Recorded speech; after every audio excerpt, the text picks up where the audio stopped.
शब्दों की ताकत को समझें। शब्द हमें बना देते हैं या मिटा देते हैं, बस चुनाव हमारा ही होता है। हम किस तरह के शब्दों का उपयोग हमारी ज़िंदगी में करते हैं।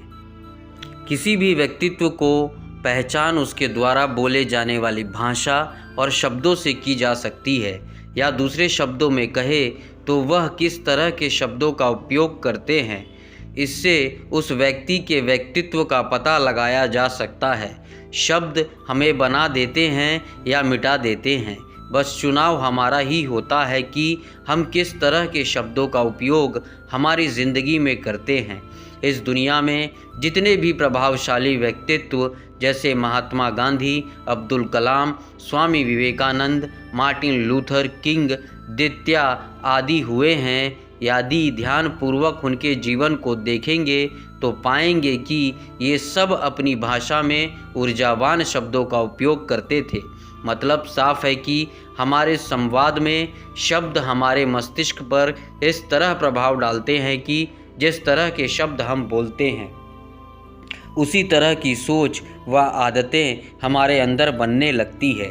अब चाहे ये शब्द स्वयं के बारे में हो या दूसरों के बारे में हो, व्यक्तिगत जीवन में या कार्यस्थल पर हो, ये शब्द ही हमारी मानसिक अवस्था और हमारी ज़िंदगी के स्तर का आधार होते हैं। प्रभावशाली व्यक्तित्व हर स्थिति में स्वयं और दूसरों के लिए सकारात्मक शब्दों का ही इस्तेमाल करता है।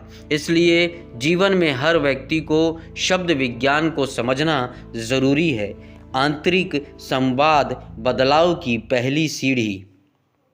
हमारे विचार ही हमारा स्वभाव बनते हैं, यानी कोई भी भाषा या शब्द सबसे पहले हमारे दिमाग में पनपती है। इसका मुख्य स्रोत हमारे विचार होते हैं।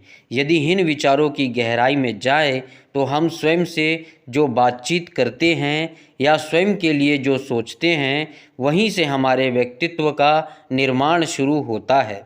लेकिन ज़्यादातर लोगों की स्वयं के बारे में ही सोच नकारात्मक होती है और उन्हें अपनी क्षमताओं पर संदेह होता है। नतीजतन उनके स्वयं के साथ उनका आंतरिक वार्तालाप नकारात्मक और ऊर्जाहीन शब्दों से भरा रहता है। अपने आंतरिक संवाद में यदि हम सकारात्मक शब्दों को शामिल कर ले तो खुद को अच्छा महसूस करवा सकते हैं। शब्दों का चुनाव सोच समझ कर करें। परिस्थिति चाहे कैसी भी हो, यह हमारे चुनाव पर निर्भर करता है कि हम बातचीत में कैसे शब्दों का उपयोग करते हैं। सही परिणाम नहीं मिलने पर हम नकारात्मक शब्द का उपयोग कर जाते हैं। धीरे धीरे यह हमारी आदत बन जाता है।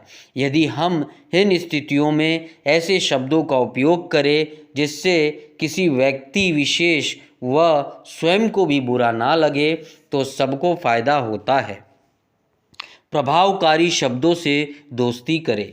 यदि हम हमारी ज़िंदगी में स्वयं और दूसरों के साथ बातचीत करते वक्त कुछ ऐसे शब्दों को शामिल कर ले जो संभावनाओं व सकारात्मकता से पूर्ण हो, उम्मीद व प्रेरणादायक हो, तो हम पाएंगे कि हम स्वतः ही अपने दिन को ऊर्जावान बनाते जा रहे हैं और प्रत्येक दिन सकारात्मकता की कहानी बनता जा रहा है। जब हम इन शब्दों को बोलते हैं तो स्वयं के साथ साथ दूसरों को भी प्रेरित करते हैं, और यह करने का आसान तरीका है कि अपने आप से एक सवाल करें कि जो भी विचार, सोच या शब्द अभी हम सोच रहे हैं या बोल रहे हैं, क्या वह मुझे और दूसरों को प्रेरित करते हैं। सराहना व्यक्तित्व बदल सकती है।